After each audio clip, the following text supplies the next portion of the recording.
இரவின் மடியில்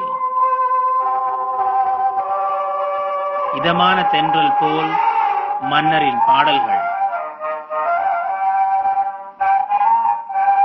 நாள்தோறும் இரவு 8:30 கேட்டு மகிழுங்கள். இரவின் மடியில் வழங்குவது உங்கள் விஜய் முரளி மற்றும் ராஜேஷ். இரவின் மடியில்.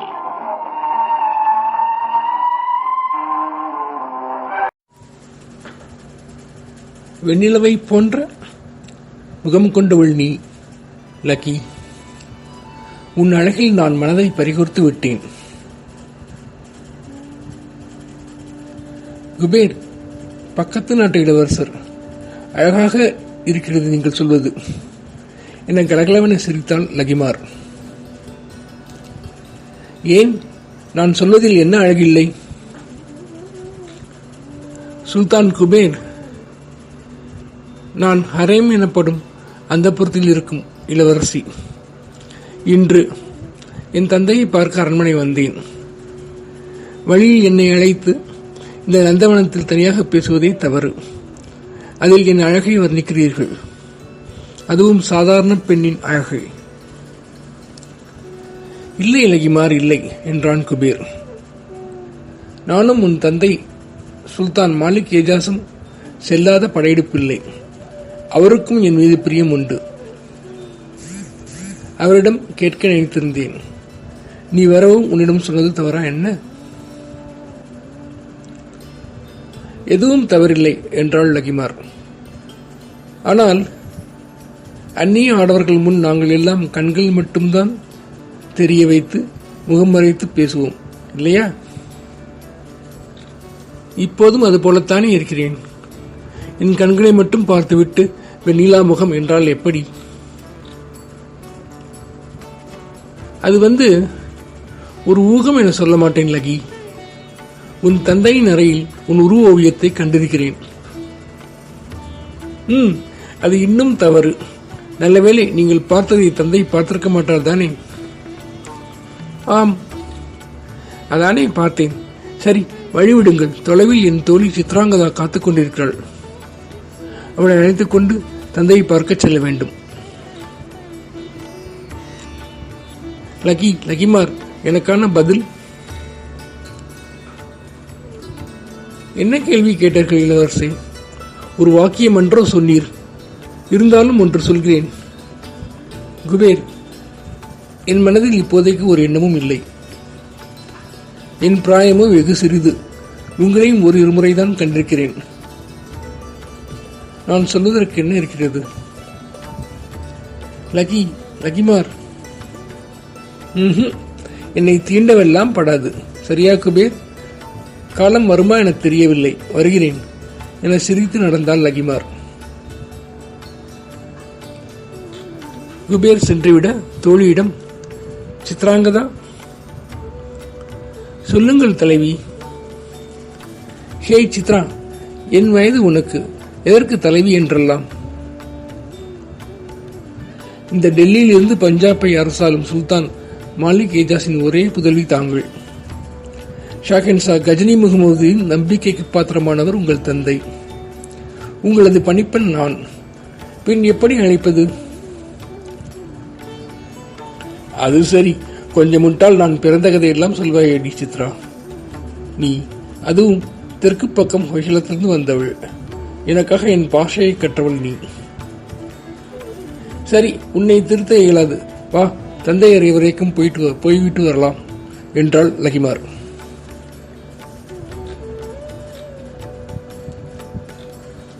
சுல்தான் மாலிக் ஏஜாஸிற்கு அரண்மனையில் ஒரு அந்தரங்க அறை இருந்தது. அங்குதான் அவ்வப்போது தங்குவான் அவன். அதை தட்டினாள் லகிமார்.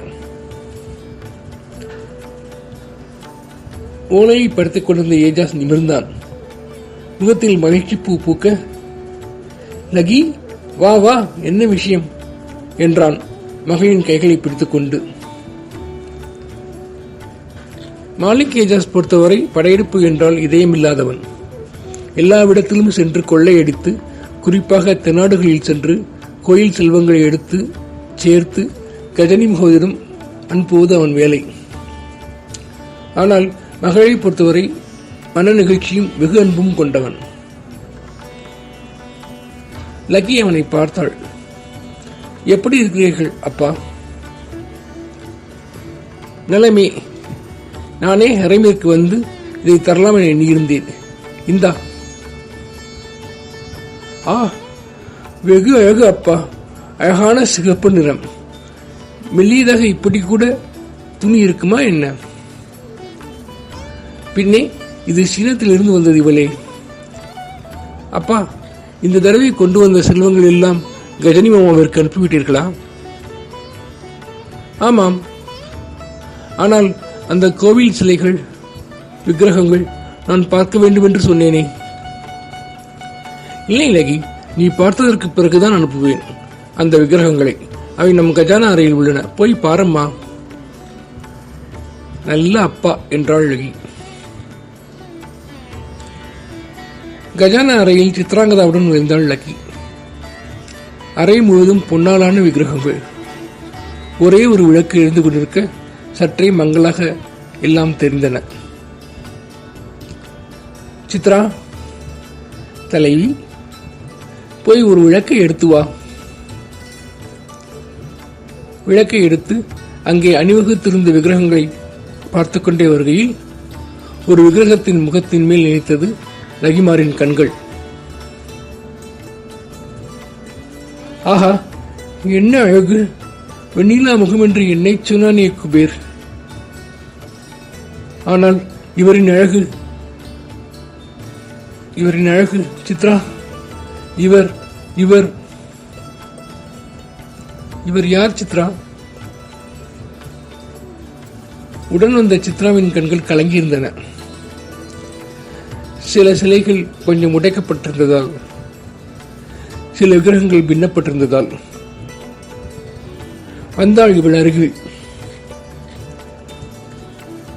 தலைவி, இவர் ராமப்பிரியர். நான் இருந்த ஊரிலிருந்து உங்கள் தந்தை எடுத்து வந்திருக்கிறார் என்றாள். லகிமார் அழகுல குபேர் மயங்கரானோ இல்லையோ, நம்ம சின்ன கண்ணன் மயங்கிட்டாரு. என்ன பார்க்குறீங்க? நான் தான் சின்ன கண்ணனோட ஜன்னல் எட்டி பார்த்த புறா பேசுகிறேன். ஞாபகம் இருக்கா? நானும் அவரும் சேர்ந்து 2 நிகழ்ச்சி நடத்த 2 சொல்லியிருக்கோம். இப்போல்லாம் நம்ம கண்டுக்கிறதே இல்லை. அவர் எனக்கு முன்னாடி பொரி பிரெட்டு எல்லாம் போடுவார்.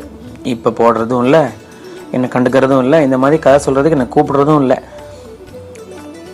இப்போல்லாம் நான் வந்து ஏதோ பக்கத்து வீட்டில் அவர் சொல்லி கொடுத்து இன்னொரு பையன் வந்து இரவின் மடியில் கேட்குறான். அவன் வீட்டில் உட்காந்து அந்த ஜன்னலில் உட்காந்து தான் நான் அந்த ராஜேஷ் பேச்செல்லாம் கேட்குறேன். இன்னைக்கு அவர் போட்ட கதையை நான் கேட்டுக்கிட்டே இருந்தேன். சரி, இவர் தான் நம்மளை கூப்பிடல, நம்மளே வந்துடலாம் அப்படின்னு நானே எட்டி பார்க்குறேன். பக்கத்து வீட்டு அந்த பையன் வீட்டிலேருந்து தான் பேசுகிறேன். இப்போ சின்ன கண்ணு நான் மறந்துட்டாரு. போதாக்குறைக்கு இப்போ லகிமாரோட அழகு வேற மயங்கியிருக்காரு. வெண்ணிலா முகம் அப்படின்னு ரொம்ப நல்லா போச்சு கதை. லகிமாரோட அழகு, குபேர் அவள்கிட்ட அழகை சொல்ல, கண்ணை வச்சு அழகை சொல்லிட்டீங்களா அப்படின்னு அவங்க சொல்ல ரொம்ப அழகான சம்பாஷணை இருந்தது. அதுக்கப்புறம் அப்படியே அவர் வந்து அவளும் சித்ராங்கதாவும் அப்பாவை பார்க்க போக, அப்பா வந்து அந்த ஒரு சீனாலேருந்து வந்த அழகான ஒரு ஆடையை கொடுக்க, ஆனாலும் அதையும் தாண்டி நீங்கள் கொண்டு வந்த அந்த விக்கிரகங்கள்லாம் பார்க்கணுமே அப்படின்னு சொல்ல, உனக்கு இல்லாததா அப்படின்னு அனுப்பிச்சு வைக்க, 2 பேரும் அந்த கஜானா அறைக்குள்ள தேட, அங்கே ஒரு விக்கிரகத்தும் ஒளியும் அழகும் அவளை ஈர்க்க அங்கேயே லயிச்சு போயிடுறா அப்படின்னு கதையை ரொம்ப சுவாரஸ்யமாக கொண்டு போயிருக்காரு.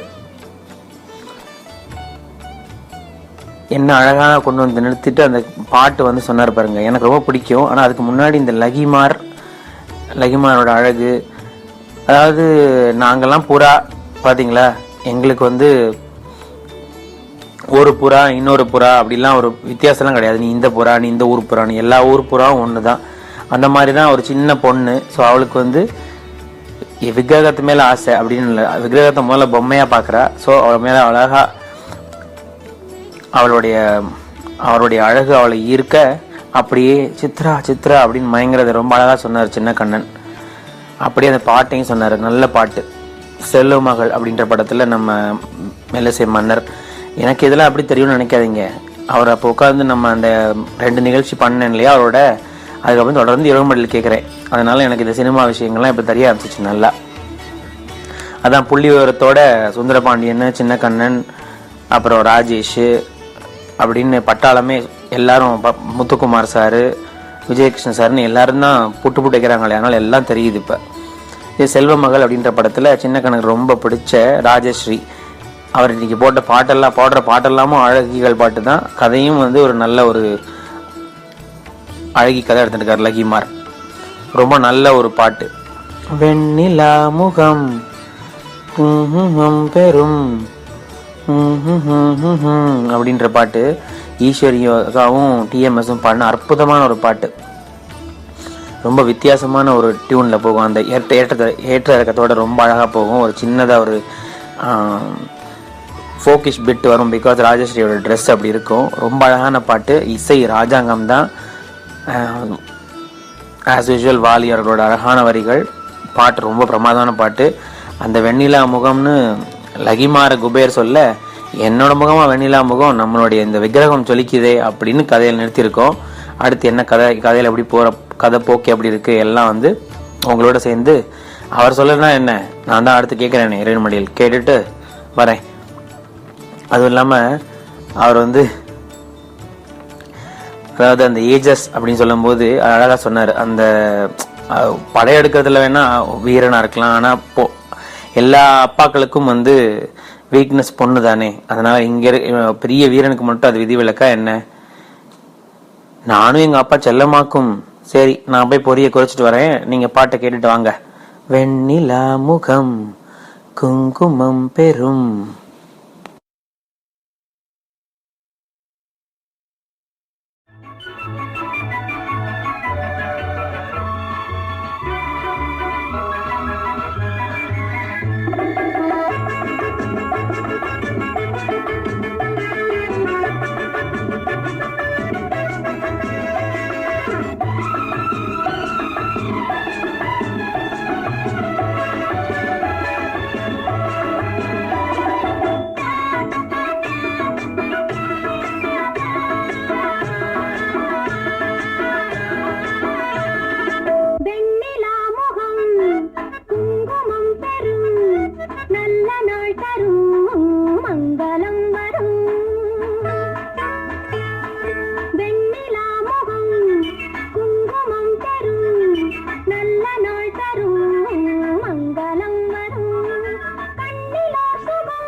மன்னவன் தொட மையலில் விழ சித்திர கிளி குஞ்சுவாழினி வெண்ணிலா முகம் குங்குமம் பெரும் நல்ல நாட்டரும் மங்களம் வரும்.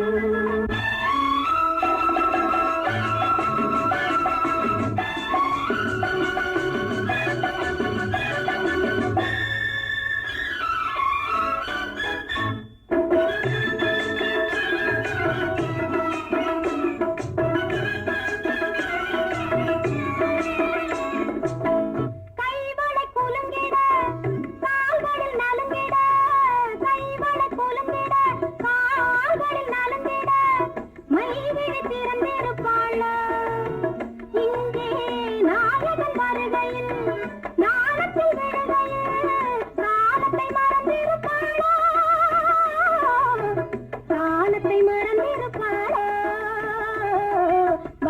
வன்புறல் சொல்லிடும் பொருள் நல்லறம் தரும் இல்லறம் வரும் வெண்ணிலா முகம் குங்குமம் பெறும் நல்ல நாள் தரும் மங்களம் வரும் வெண்ணிலா முகம் குங்குமம் பெறும் நல்ல நாள் தரும் மங்களம் வரும்.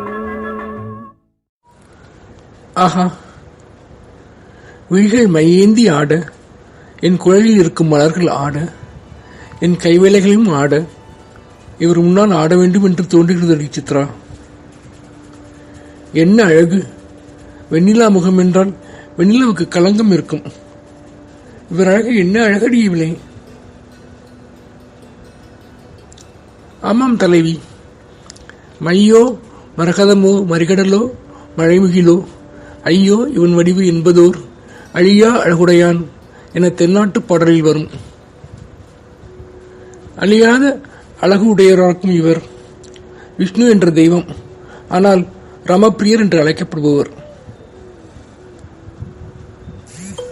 அவ்வப்போது உன் மொழியில் பேசி அதற்கு மொழிபெயர்க்கவும் செய்கிறாய் சித்ரா. நல்லது, இவர் எனக்கு வேண்டுமே. இவருடன் இருப்பவர்கள் யார் யார்? இவருடன் இருப்பவர்கள் அவரது மனைவிகள் ஸ்ரீதேவி பூதேவி என்பர் தலைவி. சரி, உங்கள் கதைகள் எனக்கு எப்போதும் புரிவதே இல்லை. தந்தையிடம் கேட்கப் போகிறேன் இந்த விக்கிரகத்தை என்றாள் லகிமர்.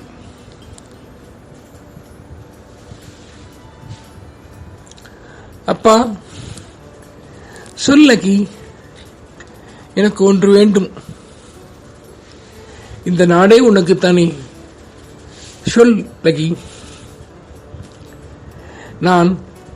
எனக்காக நான் விளையாடுவதற்காக ஒரு விக்கிரகம் வேண்டுமே. லகி, ஷாஹின்ஷா கஜனிக்கு தெரிந்தால் என் பாடு கஷ்டம். ஏற்கனவே இங்கே வைத்திருக்கிறேன் சிலவற்றை உருக்கி பொன்னாக்குவதற்கு. இதில் நீ கேட்டால், அப்பா தயவு செய்து என்ன? அவன் அருகில் சென்று தோள் தொட்டு சுல்தானின் தாடி கொண்ட மாவாயினை நிமிர்த்தினாள் லக்கி. அவள் கண்களின் கெஞ்சலில் நெகிழ்ந்தான் ஏஜாஸ். சரி, எடுத்துக்கொள் என சொல்ல ஒரே மகிழ்ச்சிதான் லகிமாருக்கு. சித்ராவிடம் சொல்லி பணிமக்களை அழைத்து ரமப்பிரியரை ஹேரத்துக்கு எடுத்து சென்று வைக்க, சித்ரா, என்ன தலைவி, இவ்வளவு நாள் இருந்தாரே, பசித்திருக்காதா? இருக்காது தலைவி. போடி, உனக்கு தெரியாது. கொஞ்சம் வாட்டமாய் இருக்கிறது முகம். கொஞ்சம் நீரில் வாசனையிட்டு கொண்டு வா. அப்படியே அந்த மெல்லிய பட்டையும். சரி தலைவி. வாசனை திரவிய நீரினால் ரமப்பிரியருக்கு குளியல். கொஞ்சம் தள்ளி திரைமரவில் அவன் தேவியருக்கு. எல்லாம் லக்கியே செய்தான். பின் சித்ராவிடம், சித்ரா, பழங்கள் அப்புறம் ஆகாரம் கொண்டு வா. இவருக்கு கொடுத்து பின் நான் உண்ணப் போகிறேன். தலைவி, ஏனடி உன் கண்களில் கண்ணீர்? இல்லை, ஏன் இப்படி?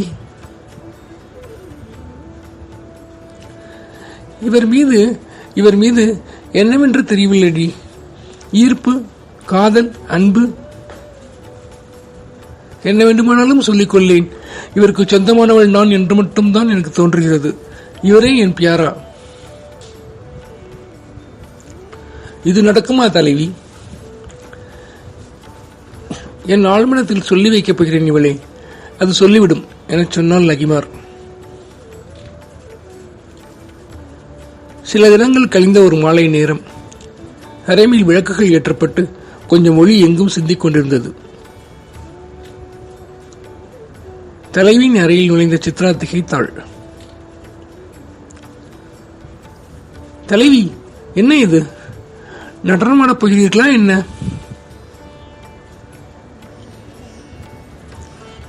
அகன்ற கடல் போன்ற வெளிகளில் அஞ்சனம் தீட்டப்பட்டிருக்க, கன்னிமைகளில் சிறிதாய் வண்ணம் பூசப்பட்டிருக்க, நெற்றியில் ஆபரணம், அழகிய மேலாடை, இடையாடை, இடைக்குள் உருவாடிய ஒட்டியானம், கார்ச்சலங்கைகள், காலில் தீட்டப்பட்ட செம்பஞ்சு குழம்பின் சிவந்த எல்லைகள், ஏற்றம் மிகுந்த எழிலாய் லகிமாறும் தோற்றத்தை கொண்டிருந்தாள் தான்.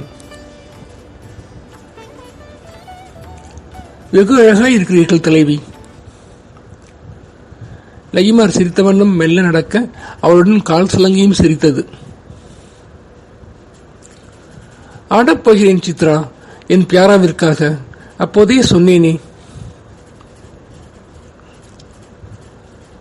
மைவிழி கொண்டேன் இன்று மயக்கமாய் பார்வை கொண்டு, பொய்யுடல் தன்னில் நகைகள் பூண்டு நான் நிற்கும் காலம், மெய்யென எந்த நண்பை மேன்மையாய் இந்த மேலோன், சற்றெனும் உணர்வானோ சாய்வனோ இந்த மேலே.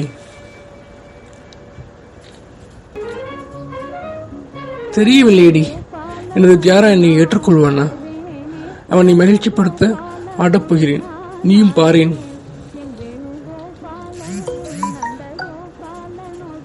சித்ரா குளறினாள். தலைவி, இது நடக்கும் விஷயமில்லை. ஆமாம், நடனமாடும் விஷயம். அவர் தெய்வம். ஏன் மானுடலை தெய்வம் ஏற்றுக்கொள்ளாதோ? மன்னிப்பாய் சித்ரா, மானுடல் என்று விட்டேன். மானுடத்தை உங்கள் தெய்வம் ஏற்காதோ? அப்படி இல்லை, நீங்கள் அழகாய் குபேரை நிக்கா மனம் புரிந்து. குபேர் சிரித்தாள் லகிமார். அவனுக்கானவள் இல்லை நான். ராமப்பிரியரை சுற்றினாள். இவருக்கானவள்.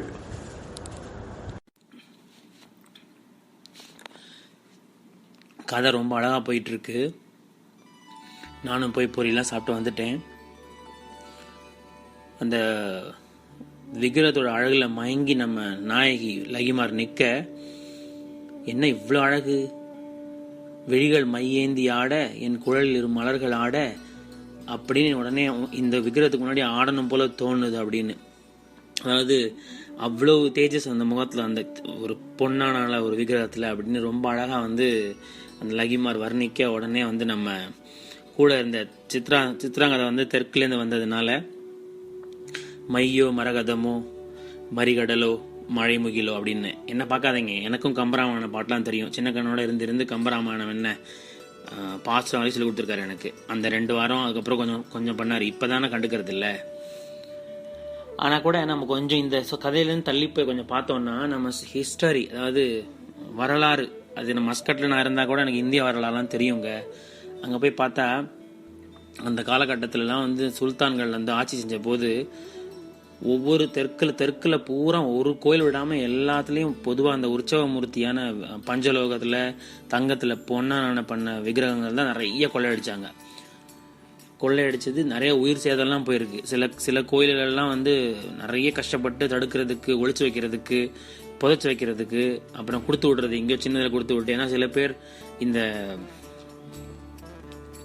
நம்ம சென்னையிலே ஒரு வீட்டில் வந்து இருக்கு, ஒரு சின்ன கை பென்சில் அளவுக்கு தான் அந்த விக்கிரம் இருக்கும். எப்படியோ அவங்க வீட்டில் அடிச்சுன்னு வந்து தான். ஸோ இப்போ கூட அங்கே வச்சு பூஜை பண்ணுறாங்க அந்த அதில். அது மாதிரி எத்தனையோ விதமாக வந்து பாதுகாக்க ட்ரை பண்ணியிருக்காங்க.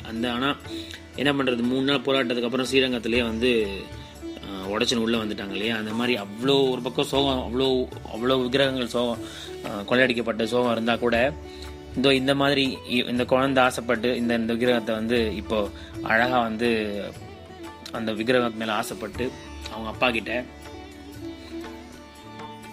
இந்த விக்கிரகம் எனக்கு தாங்கன்னு சொல்ல முதல்ல மறுக்க, அப்புறம் பொண்ணு கேட்டது இல்லாமல் சொல்லுவாரா, மகள் கேட்டு இல்லைன்னு சொல்லுவாரா, அதை கொடுக்க, உடனே அதை வந்து இங்கேருந்து நம்ம வந்து எல்லாம் நம்மளுடைய அந்தப்புறத்துக்கு கொண்டு போயிடலாம் அப்படின்னு அந்தப்புறத்துக்கு கொண்டு வந்து வைக்க, அப்புறம் தன்னை அறியாமையே பாருங்க, அதாவது நமக்கு மேல பியாரான்னு சொல்லி ஆசைப்படும் போது அவனுக்கு பசிக்குமா, அவனுக்கு கொடுத்துட்டு நான் சாப்பிட்றேன் அப்படின்றது ஒரு யார் மேல ரொம்ப அன்பு வருதோ, யார் மேல ரொம்ப நம்மளை அறியாம ஒரு ஈர்ப்பு வருதோ அவங்களுக்கு முதல்ல கொடுக்கணும்னு வரும்போது நெய்வேத்தியம் வந்துடுது அப்படியே நம்மளை அறியாம. அது ஒன்றும் ஒரு கட்டாயத்தில் சொல்லிக் கொடுக்கறது இல்லை. இந்த நேவேத்தியம் பண்ண அது பண்ணுறதுன்னு அதெல்லாம் ஒன்றுமே இல்லை.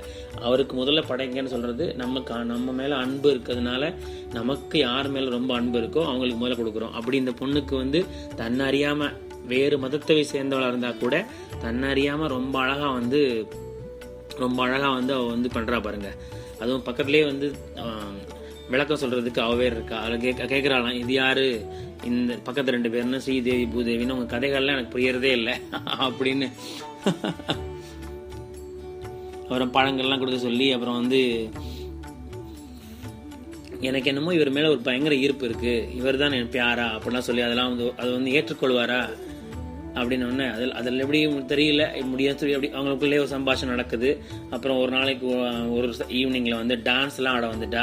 அதாவது என்ன சொல்கிறது, முற்றிலுமாக தன்னை அர்ப்பணிக்கக்கூடிய அது வந்து ஒரு ஈர்ப்பு இருக்கும். அதை தான் நான் சொல்ல வந்தேன்.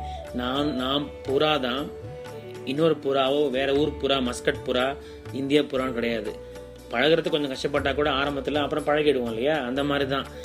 மக்கள் தான் மதத்தின் பேரால நீங்களாம் வச்சுக்கிறீங்களே தவிர, அந்த பொண்ணு பாருங்க, முஸ்லீம் பொண்ணா இருந்தா கூட அழகா ஒரு குளிப்பாட்டி வச்சு அவனுக்கு அந்த வாசனை திரவியங்களை போட்டு, நம்ம ஒரு கூடயே ஒரு குழந்தைமா இருந்தா எப்படி நம்ம வந்து அது மேல அன்பு செலுத்துவோமோ அப்படி அழகா செலுத்தி அவனுக்கு அப்புறம் தன்னையே அவனையே பியாரா ஆகணும்னா அவனுடைய ஆடணும் அப்படின்னா, இது வரைக்கும் அவளுக்கு அந்த நடனம் தெரியுமோ இல்லையோ, ஆனா இவனுக்காக அந்த நடனத்தை ஆடுற மாதிரி என்ன அழகா வந்து ரொம்ப ரொம்ப அழகு.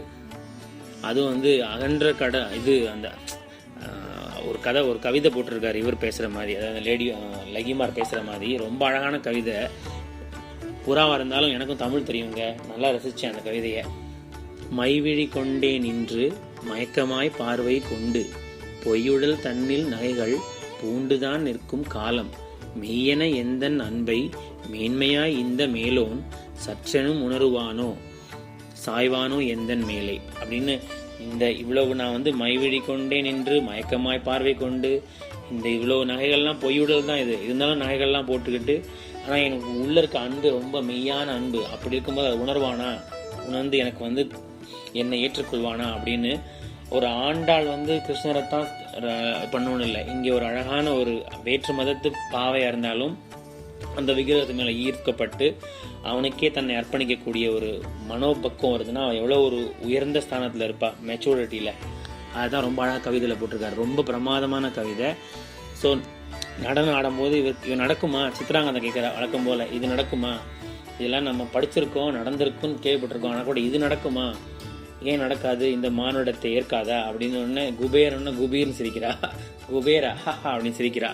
ரொம்ப அழகாக போச்சு கதையோட கொண்டு வந்து ஒரு குழு கொடுத்துருக்க பாருங்க. முதல் வரியிலேயே என்ன பாட்டுன்னு உங்களுக்கு புரிஞ்சிருக்கும். ஆமாங்க, நம்மளுடைய பூஜைக்கு வந்த மலர் படத்தில் எனக்கு ரொம்ப பிடிச்ச பாட்டுங்க அது. கண்மை ஏந்தும் விழியாட மலரேந்தும் குழலாட கையேந்தும் வளையாட நான் ஆடுவேன். பிபிஎஸும் சுஷீலாமாவும் கலக்கியிருக்க ஒரு பாட்டு, வாலியோட அன்னொரு அழகான பாட்டு, பூஜைக்கு வந்த மலர் படத்தில் ரொம்ப பிரமாதமான ஒரு பாட்டு. இசை வந்து அவ்வளோ அழகாக இருக்கும் இந்த பாட்டுக்கு. முக்தா சீனிவாசன் ரொம்ப அழகாக எடுத்திருப்பார் இந்த படத்தை. கதை ஆனால் நான் வந்து புறாவாக இருந்தாலும் எனக்கு கதை மேலே அவ்வளோ ஒன்றிட்டேன். ஆஹா, என்ன அந்த பியாரா மேலே இந்த பியாரி வச்சிருக்கக்கூடிய அந்த பியார், அது ரெண்டும் பியாரா பியாரி பியார் ரொம்ப அழகாக போயிட்டுருக்கு. இந்த பியாரா பியாரி கண்மை ஏந்தும் விழியாட கேட்டுட்டு வந்துட்டு எப்படி தொடர்றது, இந்த விக்கிரகத்தோட என்ன தரிசனம் கொடுத்தாரா நம்ம ராமப்பிரியர்னு எனக்கும் உங்களை மாதிரி ஆர்வம் இருக்குது. பக்கத்தில் அந்த பையன் வந்து கம்பராமாயண பாட்டு வைத்திர போகிறான். எனக்கு இன்னைக்கு சின்ன கண்ணை விட்டு போன வேலையை அந்த பையன் தான் பண்ணித்தரான். ஸோ படிச்சுட்டு வரேன், அதுக்குள்ளேயும் நீங்கள் இந்த பாட்டை கேட்டுவாங்க. கண்மை ஏந்தும் விழியாட மலரேந்தும் குழலாட. மறந்துட்டேனே, போன தடவை எபிசோட்லேயே சின்ன கண்ணோட சொல்லும்போது எனக்கு ஒரு லவர் இருக்கான், வேற ஒருத்தரோ போயிட்டான்னு சொன்னேன்ல, அவன் திரும்பி வந்துட்டான் என்கிட்டயே. ஸோ நான் இப்போ அவனையும் பார்க்க போகணும். கம்பராமாயணம் படிச்சுட்டு அதுலேருந்து 2 வரி எடுத்து அவனுக்கு இப்போ பாடணும். பாடிட்டு வரேன்.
மையேந்தும்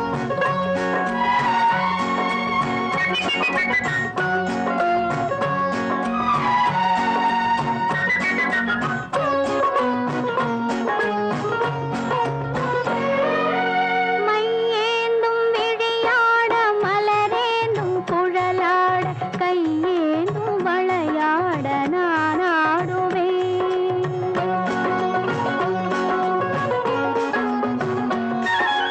மையேந்தும் விழியாட மலரேந்தும் குழலாட கையேந்தும் வளையாட நான் ஆடுவேன். குழல் தந்த இசையாக இசை தந்த குயிலாக குயில் தந்த குரலாக நான் பாடுவேன்.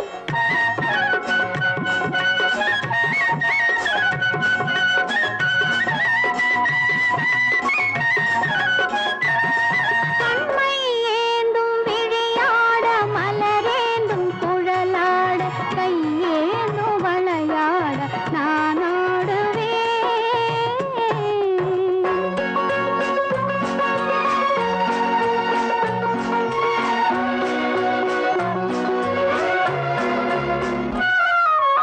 உறவென்னும் விளக்காக உயிரென்னும் சுடராக ஒளி வீசும் உனக்காக நான் வாழுவேன்.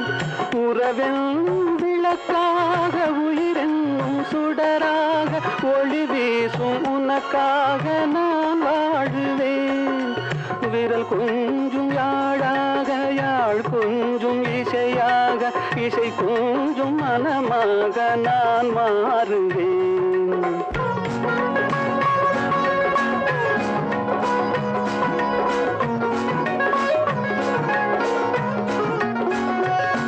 கைவிரல் கொஞ்சும் யாழாக யாழ் கொஞ்சும் இசையாக இசை கொஞ்சும் மனமாக நான் மாறுவேன்.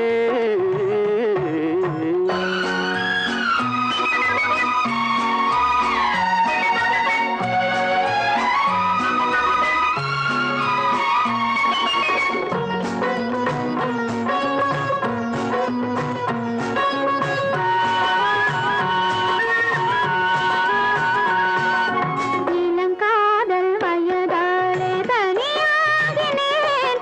அந்த இளவேனில் நிழலாய் கனியாகினேன். இமை மூடி தூங்காமல் போராடினேன். உந்தன் இதழோடு இதழ் வைத்து சீராடினேன். கண்மை ஏந்தும் விழியாட மலரேந்தும் குழலாட கையேந்தும் வளையாட நான் ஆடுவேன்.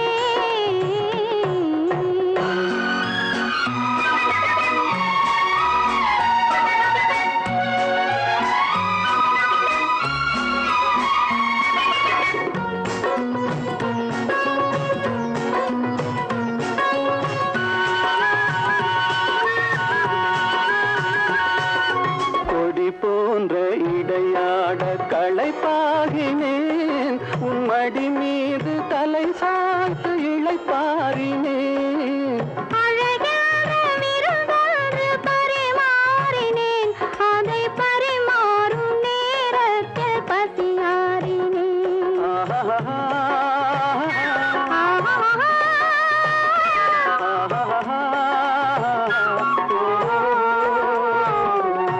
கண்மை ஏந்தும் விழியாட மலரேந்தும் குழலாட கையேந்தும் வளையாட நான் ஆடுவேன். முகத்தை பார்க்க முடியாது. மிகளை பார்த்தேன். கிடுகிடுவென என் இதயத்தை துளைத்தது. யாருக்கும் வசப்படாத ஹிருதயம் என்னுடையது. எதிர்களுக்கு வாளால் பேசும், நண்பர்களை கௌரவிக்கும். ஆனால் ஆனால் இவளது பார்வை பின் அவள் கைகளை மறைக்கவில்லையே. என்ன அழகான ஓவியம்! கைகளில் ஹென்னா வரைந்திருக்கிறாள். ஏற்கனவே சிவந்த கைகள், அதில் சிவப்பு பூக்கள், சிவப்பு இலைகளான ஓவியம். வெகு அழகு. லகிமார், என் பிரியமானவளே,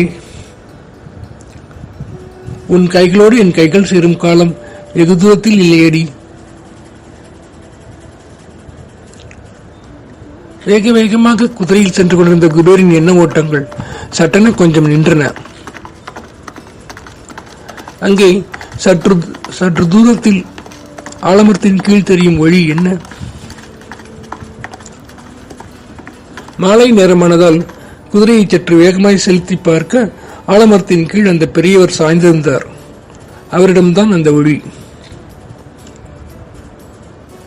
மிக வயதானவர், ஆனால் ஒரு தேஜஸ் அவரை சுற்றி ஒரு ஒளிவட்டம் போல.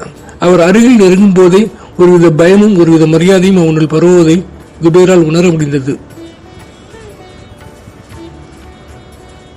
குதிரையை நிறுத்தினான். உற்று பார்த்தான். ஓ, இவர் வேற்று மதத்தவர், சன்னியாசி போலும்.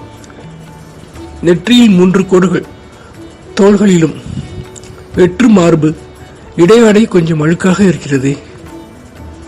வெகு தூரம் நடந்திருப்பார் போலும். கண்கள் மூடியிருந்தார். ஐயா பெரியவரே. கண்ணிமைகள் திறக்க விழிகள் பார்த்தன. கூறிய ஒளி கொண்ட சாந்தமான ஒளிகள்.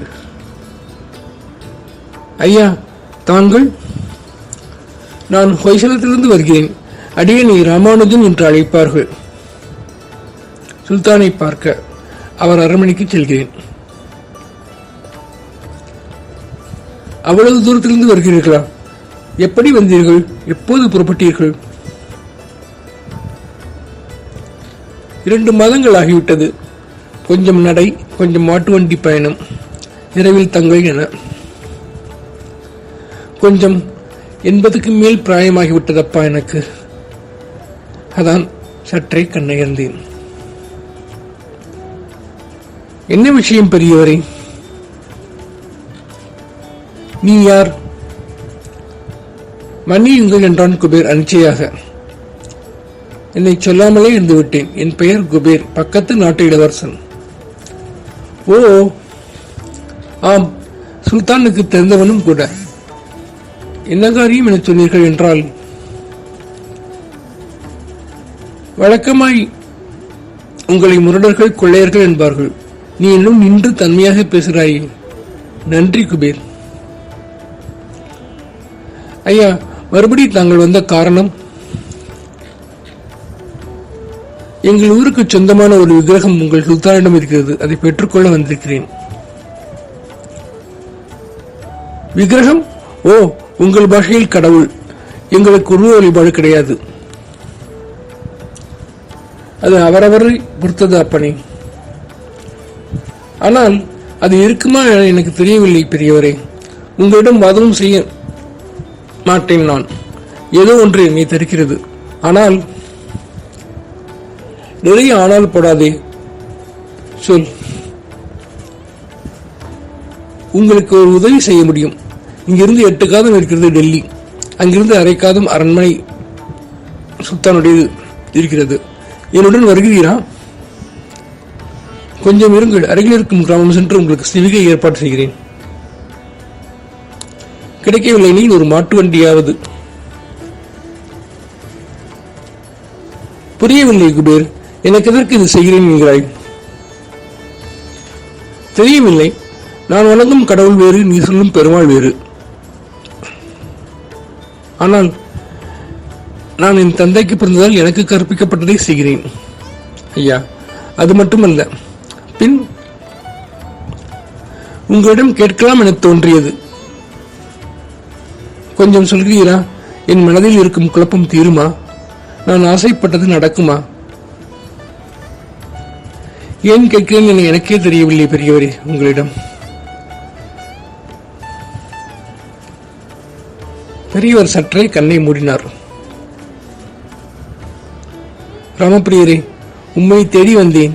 இங்கே இவன் கேட்கிறான், பதில் சொல்லப்பா. கொஞ்சம் உருகி கேட்டதில் உலகத்தில் ஒரு குரல். அவன் ஆசை நடக்க வாய்ப்பில்லை. கொஞ்சம் திகைத்து கண்கள் திறந்தார். அவருடன் பார்த்த குபேரிடம் சொன்னார், இறைவன் சிந்திப்பது பாவரனுக்கு புரியாது குபேர். புரியவில்லை ஐயா, உனது ஆசை நிறைவேறாது என தோன்றுகிறது. குபேர் கொஞ்சம் திகைத்தான், கோபப்பட்டான். மனத்துக்குள் மறுபடியும் கோபப்பட்டான். பின் அமைதியானான்.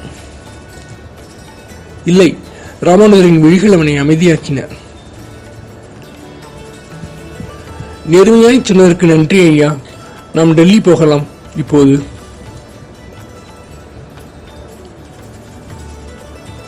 அதே சமயத்தில் ஹரேமில் ஆடிய வண்ணம் பாடிக்கொண்டிருந்தார் லகிமார்.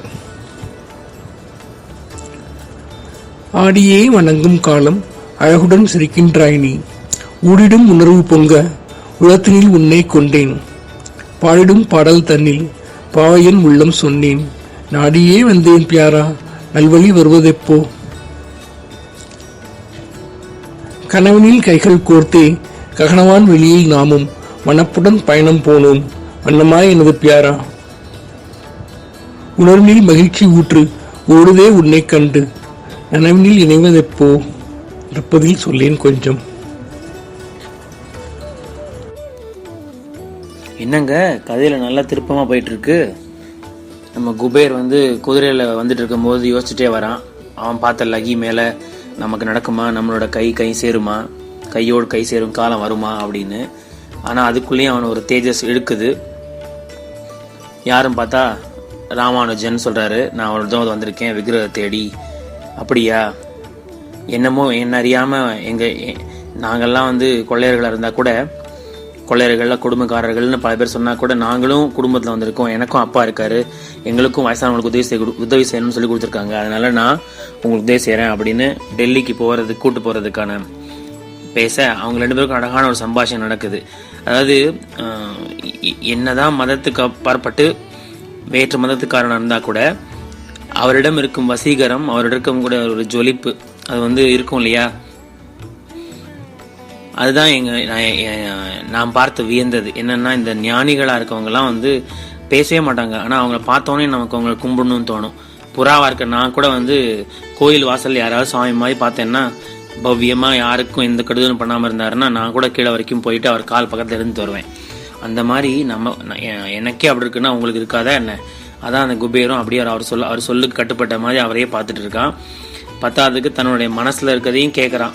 ஒரு நப்பாசை தான் அவனுக்கு, இவராவது சொல்லுவாரான்னு. ஆனா அவருக்கு ராமப்பிரியனே சொல்லக்கூடிய ஆளாச்சு ராமானுஜர்.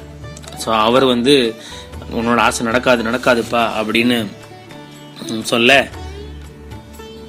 அவனுக்கு கோபம் வந்தா கூட இவருடைய பார்வையில வந்து அடங்கி, சரி வாங்க நான் உங்களை கூட்டின்னு போறேன் அப்படின்னு கூட்டின்னு போறான் டெல்லிக்கு.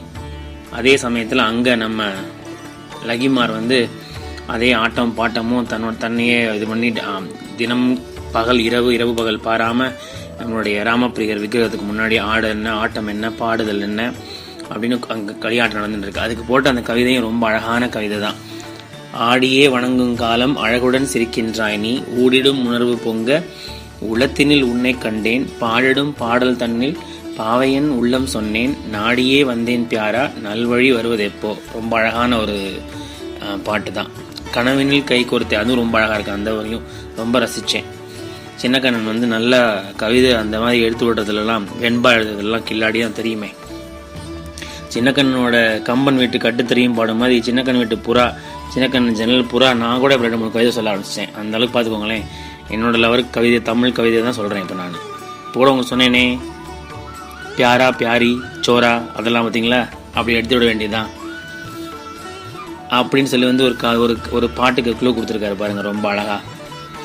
என்ன பாட்டுன்னு தெரிஞ்சுதா?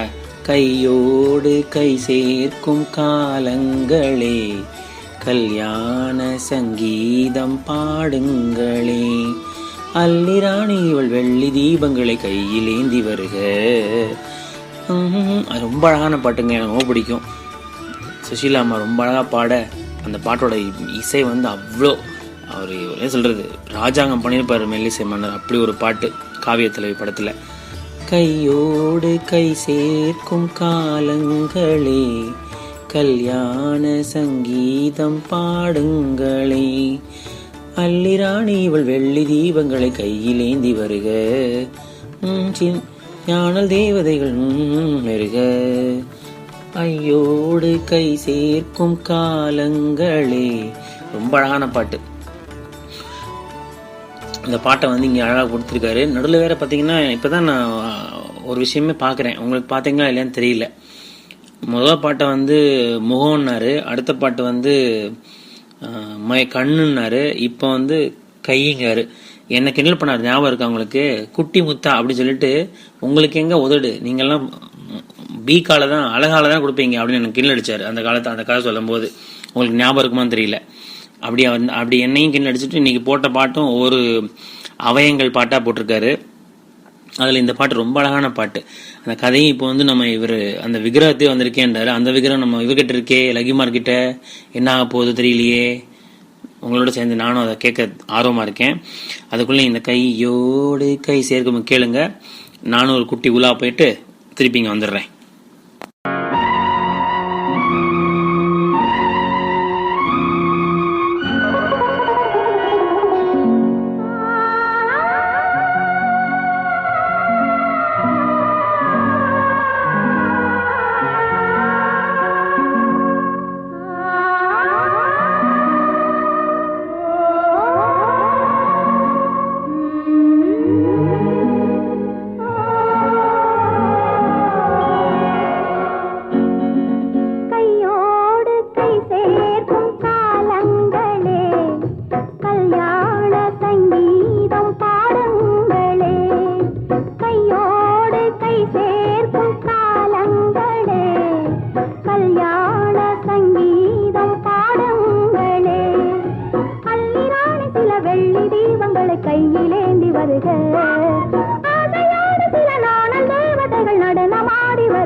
கல்யாணம் ஆகாத இளம்பெண்களுக்கும் கல்யாணம் ஆகி பல வருடமான பெண்களுக்கும் ஒரு ஒற்றுமை உண்டு தெரியுமா ஜபீன்?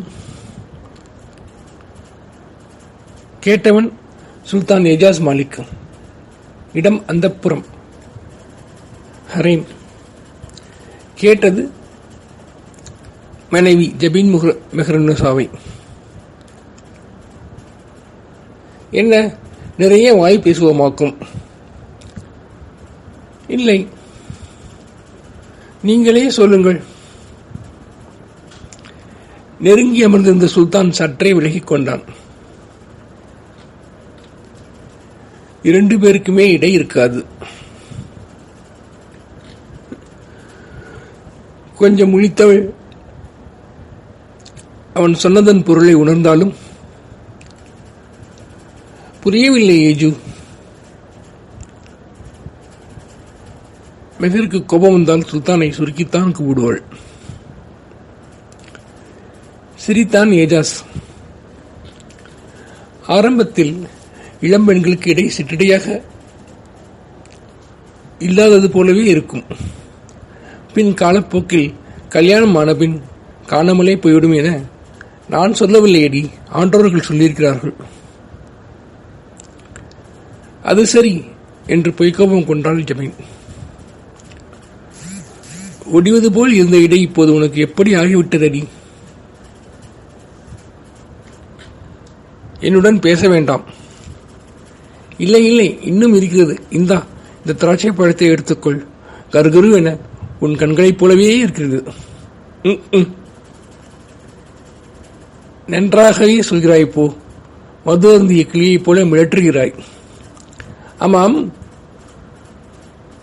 லகி எங்கே? லகியை போய் பார்த்து வருகிறேன். அவளை பார்த்து நாளாயிற்று. ஆமாம், பெண்ணென்றால் அப்படியே கண்கள் அகல விரியுமாக்கும். அவள் ஒன்றும் சும்மா இல்லை, மிக்க வேலையுடன் இருக்கிறாள். என்ன வேலையாம்?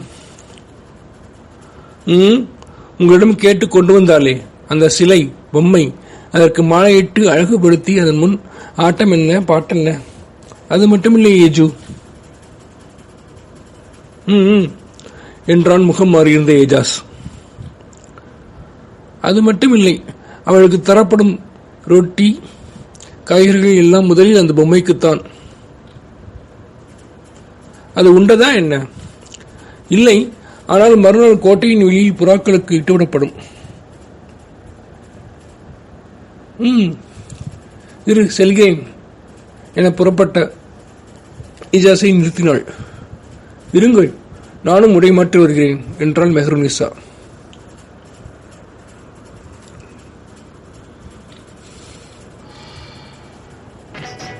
தீர்க்கமான கண்களினால் தீண்டாதே ஏன், தேடியந்தன் உணர்வினிலே ஊடாதே ஏன், ஆர்ப்பரிக்கும் அலைகடலாய் என்னுள்ளத்தை அல்லாட விட்டுவிட்டு நிற்காதே ஏன், போர்த்திருக்கும் மாலையினை சூடிக்கொண்டு குமரியனை பரிதவிக்க வைக்காதே ஏன், வேர்த்தபடி ஆடுகின்றேன் பியாரா கொஞ்சம் வேடிக்கை பார்த்தபடி இருக்காதே ஏன்.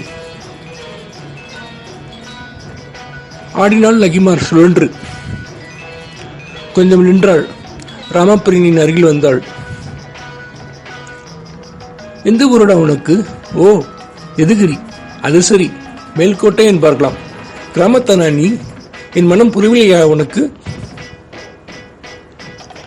அது சரி, கண்களால் சிரிக்கின்றாய். உதடுகள் கூட கொஞ்சம் அவ்வப்போது விரிகிறது. உனக்கு எப்படி நான் கொடியிடை? நிறைய உடற்பயிற்சி செய்வாயா என்ன? எப்படி ஒடிந்து நிற்கிறாய்? தானும் கொஞ்சம் முடிந்தபடி இடைவசித்து நின்றாள் பிபி லகிமார். அழகாக இருக்கிறதாடா உனக்கு என்னிடை? வா சித்ரா, இவன் சொல்லவே மாட்டேன் என்கிறான். வந்த சித்ராவின் கண்களில் தழும்பல். இளவரசி? என்ன இளவரசிக்கு?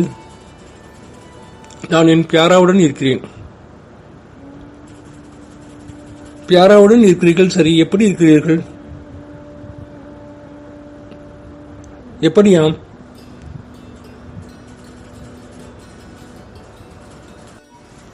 ஆராதித்தே அழகிய நடனம் அனுதினம் செய்கின்றீர்.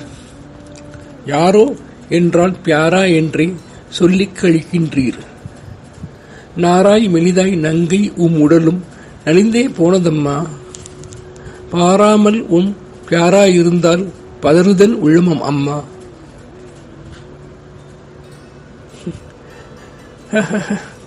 கிண்கிணி மணியாய் சிரித்தாள் லகிமார். அட, சந்தம் நன்றாக இருக்கிறதே, ஆடி பார்க்கலாமா? உங்களை பார்க்க எனக்கு தமிழ் பாடல் ஒன்றுதான் நினைக்கு வருகிறது. விரைவாய் சொல்லிவளே. விளரி குரலன்றில் மென்படை மெய்கின்ற முன்றில் பெண்ணை என்று ஆரம்பிக்கும் அது. அன்றில் பறவைகள் வீட்டின் முன் வாசலில் இருக்கும் பனைமரத்தில் கூடு கட்டி இணையாயிருக்கின்றன. அது பார்த்த அந்த இன்னொரு தலைவி ஆற்றாமை கொண்டு கார்மேக வண்ணனான தன் தலைவனின் பெயர் சொல்லியவாறு உடல் தளர்ந்து உடல் மெலிந்து விடுகிறாள் என வரும். தலைவி, அதுபோல உங்கள் நிலை. நன்றாகவே சொல்கிறாய் சித்ரா. நான் அன்றில் பறவை எல்லாம் பார்க்கவில்லை. நான் பார்ப்பது இந்த பியாராவின் முகத்தை தான். சற்று இருங்கள், கதவு தட்டம் சத்தம் கேட்கிறது. திறக்கின்றேன். திறந்தால் சுல்தான் ஏஜாஸ், பின்னால் ஜபீன் மெஹருநிசா.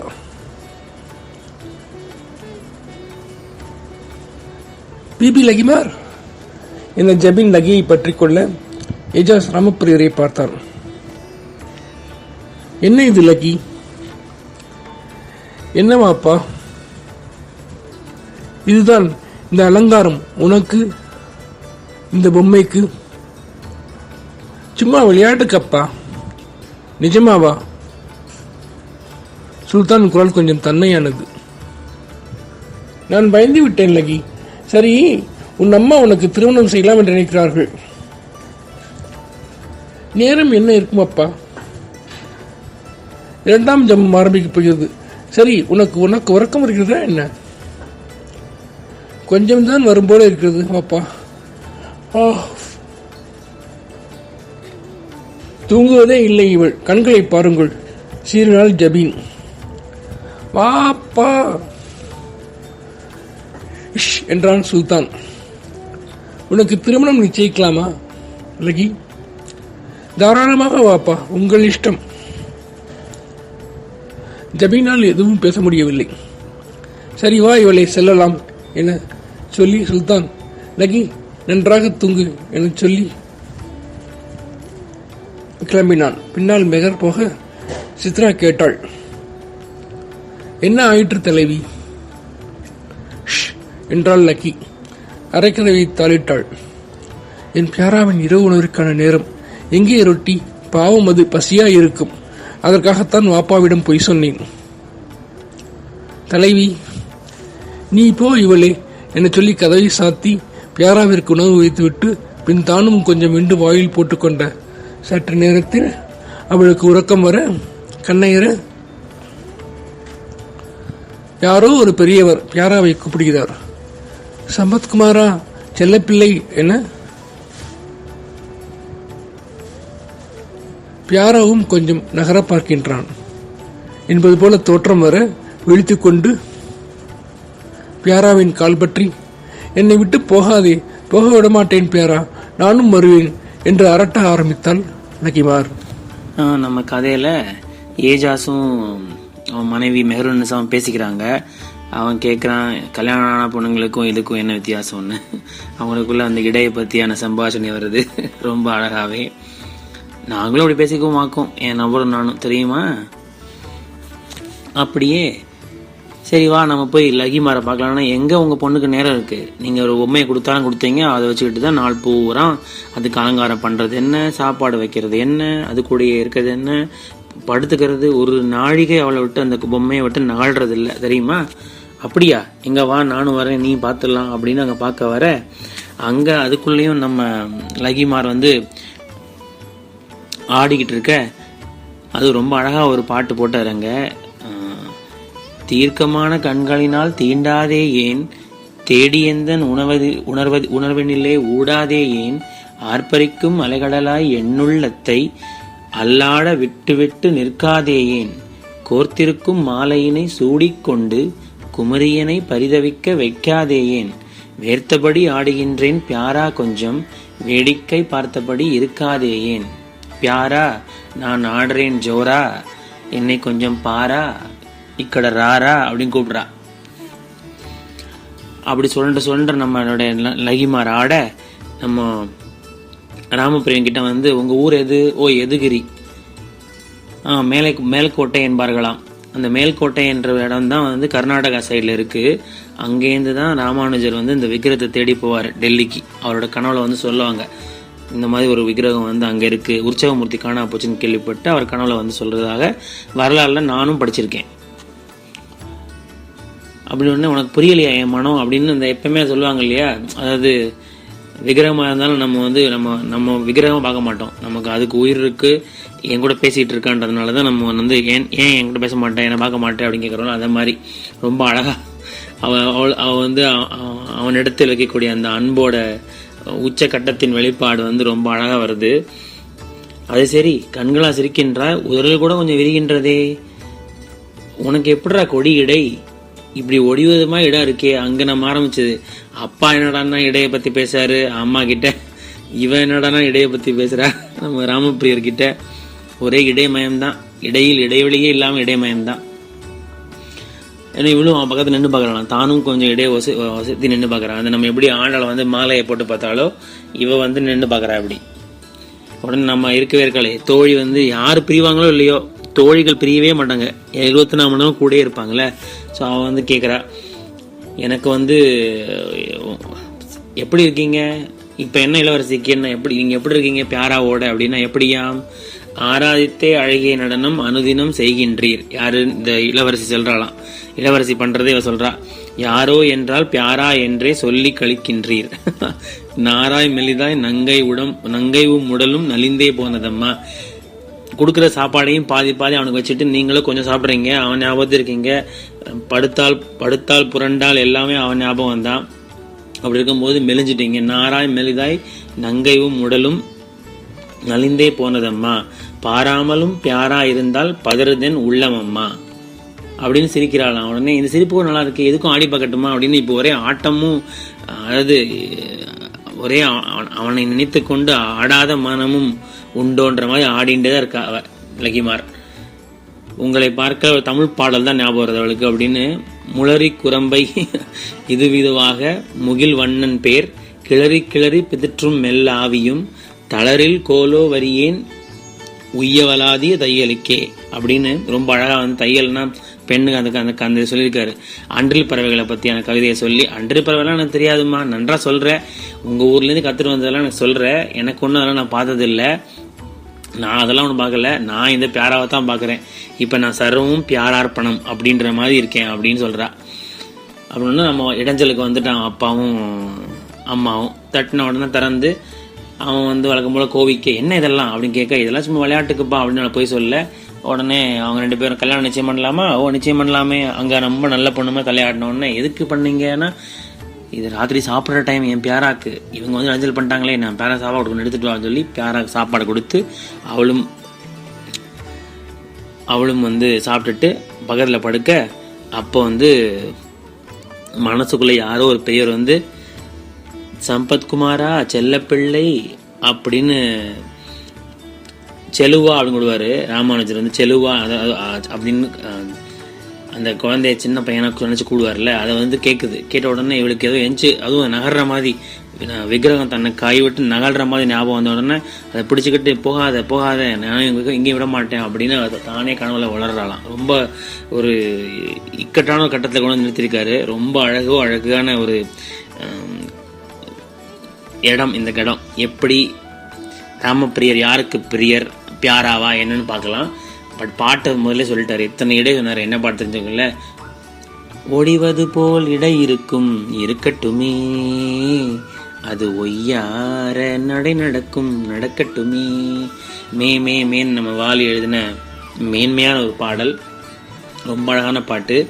இந்த படத்துல தான் அவருக்கான மன்னனோட அறிமுகம் கிடைச்சது. பூவரையும் பூங்கொடியே பூமாலை போடவா பொன்மகளே வாழ்கவென்று பாமாலை பாடவா பாமாலை பாடவா.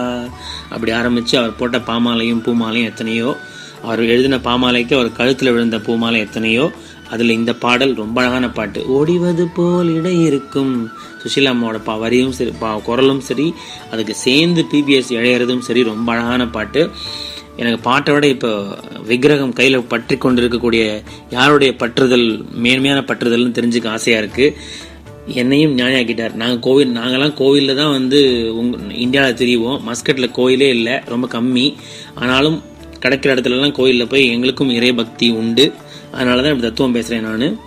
இப்போது எனக்கு நம்மளுடைய லகிமார் என்ன ஆவா அப்படின்னு உங்களுக்கு மேலே ஆர்வமாக இருக்கேன். 10க்கு பிபின்னு சொல்லிட்டார் நம்ம சின்ன கண்ணன். ஏன்னா ஆல்ரெடி ராமப்பிரியரை தன் மனசுக்குள்ள கணவனாக வடிச்சுக்கிட்டதுனால அவள் பிபி ஆயிட்டா. பொதுவாக பிவி என்பது ஒய்ஃப், மனைவின்னு சொல்லுவாங்க. மஸ்கட்லேருந்து எனக்கு ஹிந்தியும் தெரியுங்க. சரி, பாட்டை கேட்டுவாங்க. கதை எப்படி போகுதுன்னு எனக்கு என்னோட சிறகெல்லாம் துடிக்குது.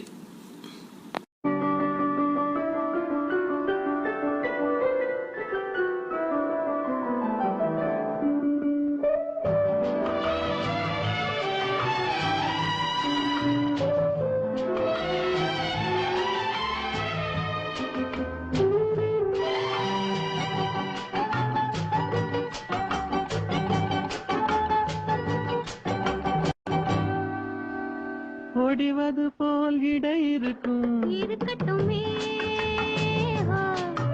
அது ஒய்யாத நடை நடக்கும், நடக்கட்டுமே, ஆஹா. ஒடிவது போல் இடை இருக்கும், இருக்கட்டுமே,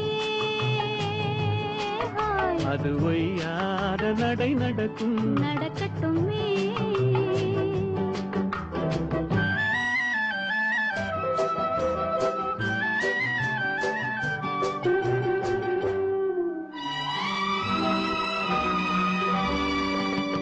சுடுவது போல் கண் சிவக்கும், சிவக்கட்டுமே, கண் சுட்டு விட்டால் கவி பிறக்கும், பிறக்கட்டுமே, கண் சுட்டு விட்டால் கவி பிறக்கும், பிறக்கட்டுமே, ஆஹா. ஒடிவது போல் இடை இருக்கும், இருக்கட்டுமே, அது ஒய்யாத நடை நடக்கும், நடக்கட்டுமே.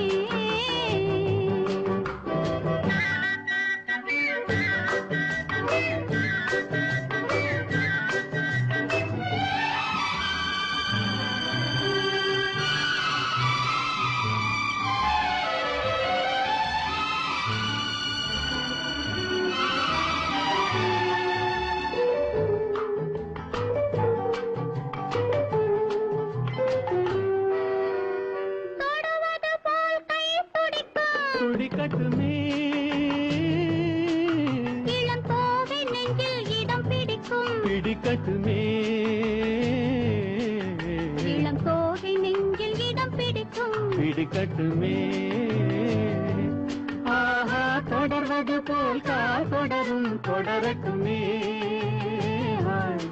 கொஞ்சம் தொடர்ந்து வந்தால் கொடி படரும், படரட்டுமே.